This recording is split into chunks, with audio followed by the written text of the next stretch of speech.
Halo, perkenalkan saya Monica Sugiani, mahasiswi mikrobiologi ITB.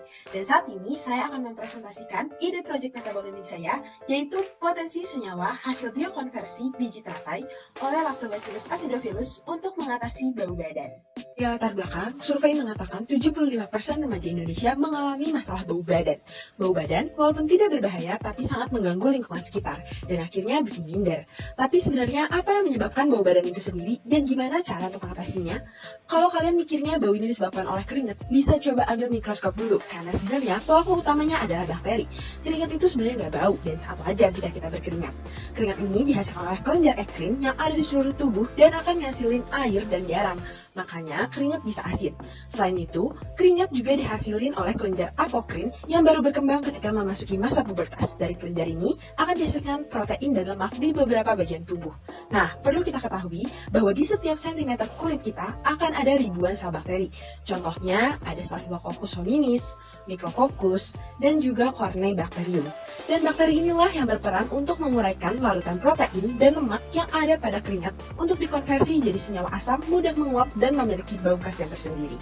Untuk mengatasi bau badan, produk andalan masyarakat adalah menggunakan deodoran atau antiperspiran dan juga parfum. Antiperspiran mengandung aluminium klorida yang berfungsi untuk menghadang pori-pori ketiak sehingga keringat bisa dicegah. Sementara deodoran mengandung senyawa antimikroba dan pewangi untuk mengurangi bau badan tapi tidak mencegah produksi keringat. Bahkan saat ini sudah banyak produk gabungan deodoran dan antiperspiran untuk mengatasi bau badan. Tapi masalah lain justru muncul dari produk-produk tersebut. Ternyata kandungan senyawa kimia yang cukup banyak dalam produk tersebut, terutama paraben, aluminium, dan glikol, bisa menimbulkan permasalahan kesehatan. Mulai dari iritasi kulit, meningkatkan resiko kanker prostat dan payudara, hingga menyebabkan Alzheimer.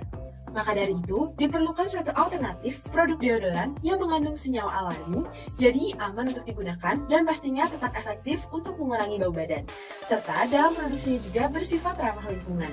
Semua latar belakang tersebutlah yang membawa saya untuk mengembangkan proyek konversi biji teratai ini menggunakan mikroba untuk dijadikan senyawa deodoran yang efektif untuk menghambat pertumbuhan mikroba penyebab bau badan di kulit ketiak.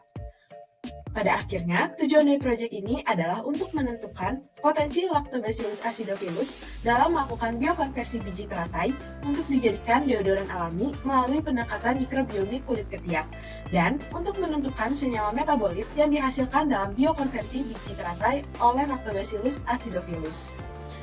Mungkin kalian bertanya-tanya juga, kenapa sih harus digunakan biji teratai? Seperti yang kita ketahui, teratai ini merupakan tanaman air yang mungkin masih jarang dimanfaatkan. Padahal potensinya sangat besar. Secara umum, tanaman ini kaya akan berbagai senyawa bioaktif yang dapat dijadikan sebagai zat antioksidan maupun antimikroba. Terutama pada bagian biji teratai yang mengandung senyawa aktif seperti tannin, alkaloid, polifenol, dan juga berbagai senyawa asam organik. Senyawa aktif tersebut tidak akan bisa diserap secara alami dan untuk aktivitasnya perlu ditingkatkan dan dikonversi oleh mikroba.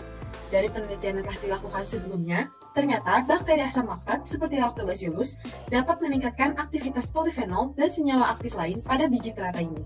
Melalui jalur metabolisme senyawa fenol dan glikosidase, berbagai senyawa bioaktif mampu dikonversi dan ditingkatkan aktivitas antioksidannya.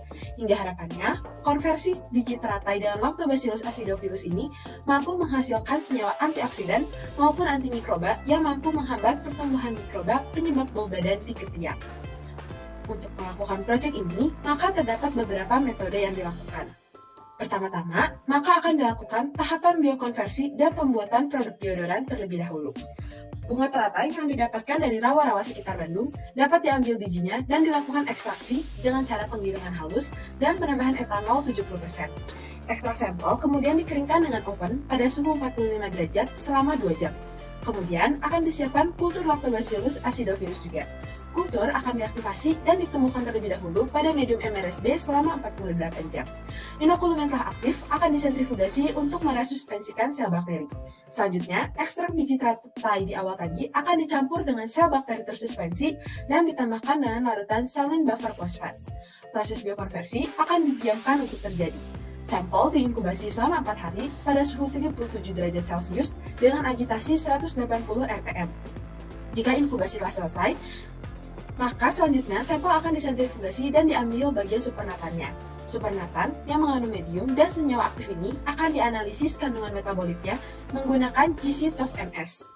Penggunaan analisis metabolit ini bertujuan untuk metabolit profiling sehingga dapat diketahui beragam metabolit yang ada dari hasil proses konversi. Sebagai kontrol pembanding, maka akan dilakukan juga analisis metabolit dari biji teratai itu sendiri yang tidak dikonversi oleh mikroba. Dari tahap tersebut, diharapkan akan didapatkan hasil profil metabolit yang terdapat dari sampel hasil konversi beserta dengan konsentrasinya.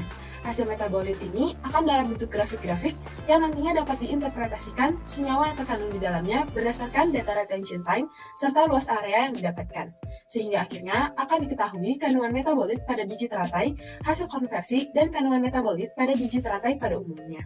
Kedua data kemudian dapat dibandingkan untuk diketahui lebih jelas pengaruh konversi dari mikroba terhadap biji teratai. Selanjutnya akan dilakukan tahapan metode berikutnya, yaitu untuk menguji efektivitas senyawa hasil konversi terhadap bau badan. Supernatan hasil konversi biji teratai akan dijadikan bubuk untuk kemudian dicampurkan dengan carbomer dan juga gliserin untuk dibentuk menjadi produk deodoran seutuhnya. Produk deodoran ini kemudian akan diaplikasikan kepada subjek penelitian yang telah dipilih sebelumnya.